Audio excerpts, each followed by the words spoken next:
बुराई से बचने का सबसे ताकतवर तरीका ये है कि अच्छे दोस्त के साथ बैठा जाए जिन्होंने अपना रुख खुदा की तरफ मोड़ लिया हो।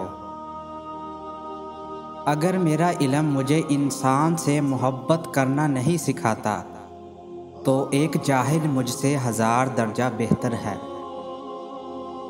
खुदा तक पहुँचने के बहुत सारे रास्ते हैं, लेकिन मैंने खुदा का पसंदीदा रास्ता मखलूक से मोहब्बत चुना है। खुदा तुम्हें पहचान लेता है, चाहे तुम कोई भी पर्दा ओढ़ लो।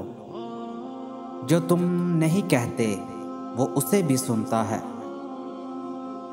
मैंने बहुत से इंसान देखे हैं जिनके बदन पर लिबास नहीं होता। मैंने बहुत से लिबास देखे हैं जिनके अंदर इंसान नहीं होता।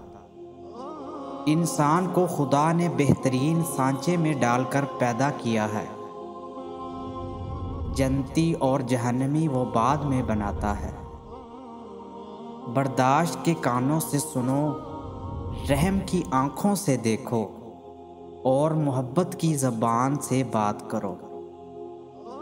फ़कीर को सदका देकर एहसान ना जितला, बल्कि उसके कबूल करने का खुद एहसानमंद हो। अल्लाह ताला का हर फैसला अक्ल अदल पर मबनी होता है, इसलिए कभी भी हर्फ शिकायत होंठों पर ना लाओ।